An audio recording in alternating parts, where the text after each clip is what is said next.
Eu vi esse vídeo, é muito perfeito as construções, né, que eles imaginam, né, que foram feitas, né, mas realmente foram feitas, né, mas eles colocaram, né, essa imaginação na forma de desenho, né, e aí mostrou mais ou menos, né, como seria aquelas construções feitas no passado, na Bíblia, né, como mostrou na Bíblia, as muralhas mesmo, né, que era indestrutível, né?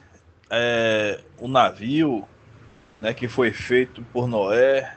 Então eles começaram a pegar as palavras da Bíblia. As... Vou colocar esse vídeo para quem tiver interesse em ver as construções feitas por homens que surgiram informação da Bíblia e fazer uma figura disso aí para poder a gente ter uma base. Pô, ficou legal, velho. Ficou muito legal. Entendeu? Tem uma base dessa fortaleza que era as construções de antigamente, viu? Hoje tem tecnologia para isso, mas antes que não tinha. A pergunta é essa, né? E aí pronto, já foi também confirmado e comprovado que realmente existiu, né? Pra você ter uma ideia, né, que está na Bíblia, as construções que foram feitas no passado, até o templo de Salomão, né, todo revestido de ouro, rapaz. Chega, brilhava quando batia a luz do sol. E aí foi destruído, né? Depois foi reconstruído novamente, entendeu? O templo, mas foi reconstruído menor e com pouca qualidade, brilho, né? Pouca luxo, né? Pouco luxo. Mas depois foi revestido novamente de ouro e melhorado, né? Rapaz, que negócio, rapaz. A parte das construções foi o que mais me interessou em relação ao templo. E aí chegou Jesus. Quando Jesus chegou, e falou que destrua o templo que eu construirei em 3 dias. Pronto, acabou-se aquela religiosidade, acabou-se todo tipo de religião. É aí que vem, é aí que entra e é aí que continua o espiritual, entendeu? E é dessa forma que nós vivemos hoje no espiritual, entendeu? Independente aonde congrega, mas é simples. Deus não mandou construir templo, entendeu? Porque o próprio Jesus, sendo Deus, já foi feito templo por nós. E quando habita em nós, nos faz templo também. Tá em 2 Coríntios, né? É 1 Coríntios também fala, né? Capítulo 3 ali. Somos santuário de Deus, né? Então é isso. É muito simples, muito fácil. Como vivia os convertidos? Atos 2 do 42 até o 46, né? Como o templo antigamente, né, as construções do templo era super luxuosa, a Porta Formosa, como é mesmo dito, né, era muito luxuosa. Então, era também muito visitada pelo fato de saber que ali tinha a presença de Deus, né, através da Arca da Aliança. Mas a Arca da Aliança, ela foi destruída no caso, né? Quando destruiu o templo que foi construído por Salomão, entendeu?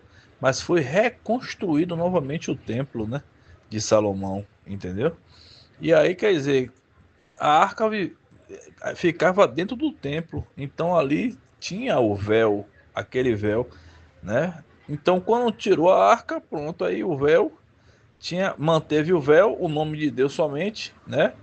E aí, na segunda construção, a segunda casa será maior do que a primeira, segundo foi a informação, mas sabendo que a primeira era muito luxuosa, muito luxuosa. Revestimento, as paredes cobertas de ouro, imagine você. O tamanho daquele templo, cheio de detalhes, cheio de desenhos, arquitetura, arte, é muita qualidade, era muita riqueza. E aí, mas mesmo assim, Deus preferiu a mais humilde para dizer que a segunda casa será, né? Aí colocando isso no espiritual, como é que fica esse negócio? Aí vem Hebreus 3,6, diz o quê? Cristo, porém, na sua casa, na qual casa somos nós. Essa é a verdadeira casa de Deus.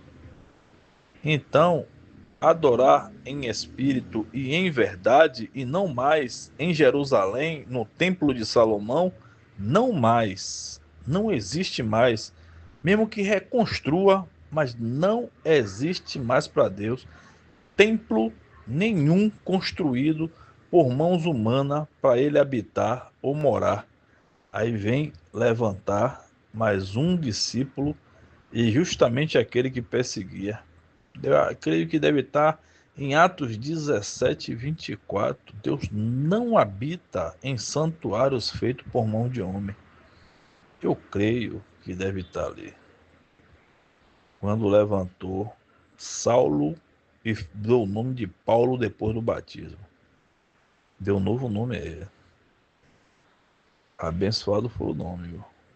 O cara juntou a sabedoria que ele tinha do templo, converteu essa sabedoria tudo para o espiritual e até hoje continua no espiritual. E não em construções feitas por mão de homens, nem mão de ninguém, entendeu? Porque já existe o templo que foi construído por Jesus quando ele ressuscitou e fez habitar o Espírito Santo no coração de cada um que foi batizado com o batismo do arrependimento para a remissão de pecados. Nós fomos feitos também igreja. Aí Colossenses 1, 24. Regozijo no meu sofrimento por vós, preenchendo o que resta das aflições de Cristo na minha carne a favor do seu corpo, que é a igreja. Resumindo, vamos viver o espiritual, deixar o material, as construções materiais, as coisas do mundo, que a gente não deve ter amor, não pode amar as coisas do mundo. Construções, placas, templos feitos por mãos humanas, tudo isso aí é coisa do mundo. O que é que está escrito em Tiago 4, versículo 4?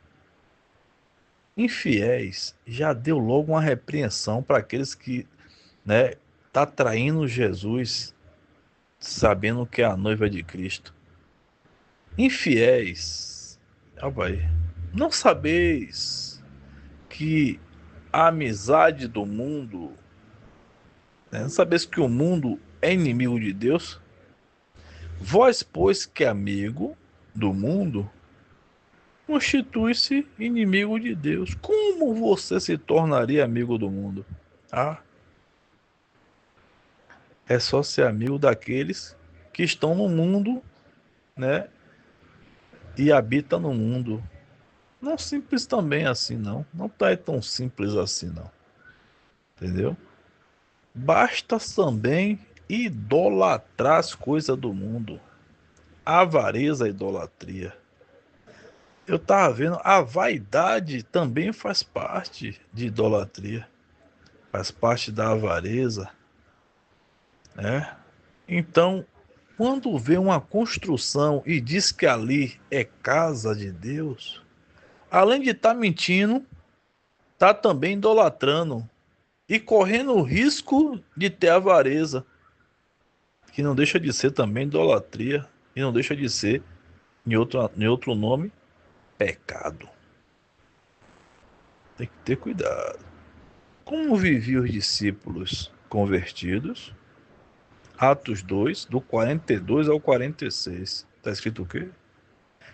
Um pequeno texto diz: vendia propriedades e bens. Dividiam a cada um como lhe apraz. Se precisasse, era dividido. Se precisasse, era vendido. Quem tivesse muitas propriedades, todos eram iguais praticamente. Tinha um rico, mais pobre, mas nada disso. Tudo era iguais. Quando tinha um mais rico, tem condição, então venda essas propriedades e vamos dividir esse negócio. Aí o que acontecia mais? Vamos agora no Templo de Salomão. Vamos lá. Por quê? Lá tem muita gente lá reunida. As pessoas estão indo para lá para visitar ainda, mesmo sabendo que Jesus já ressuscitou, né? E já habitou com o Espírito Santo no nosso coração, fez nosso corpo de templo. Então não precisa mais construções nenhuma. Então vamos lá mesmo assim, porque é lá que está o povo ainda. No passado, preso ao passado. Tirar essa religiosidade desse povo. Se arrependa, povo. Atos 2 do 38. Respondeu-lhe Pedro, arrependei-vos. E cada um de vós seja batizado em nome de Jesus para a remissão do vosso pecado e recebereis o dom do Espírito Santo. E em 39, Atos 2:39 diz o quê? E para vós outros, né? Está dizendo o quê? Para aqueles que ainda não se batizaram. Não se arrependeu do pecado, não se batizou para fazer parte do reino, né? De quem? O reino de Deus. Quem é o Deus? Jesus. 1 João 5:20. Esse é o verdadeiro Deus e a vida eterna. Quem é o Deus? Jesus é o verbo. No princípio era o verbo estava com Deus, o verbo era Deus. Ele estava no princípio com Deus. É o quê? Criador? Misericórdia. Que glória, né? Jesus é o Criador. João 1, do 1 ao 3. No princípio era o verbo estava com Deus, o verbo era Deus. Para não fugir do entendimento ainda, vamos voltar lá. Viva o espiritual, esqueça o material, não fica fissurado, nem idolatrando, né? Construções feitas por mão de homem, nem placas escritas por homens, né? Dizendo que ali é casa, que ali é igreja, que ali é templo. Não é nada disso, é só um nome, é só um lugar onde pode congregar. Só isso, só isso, só isso, só isso.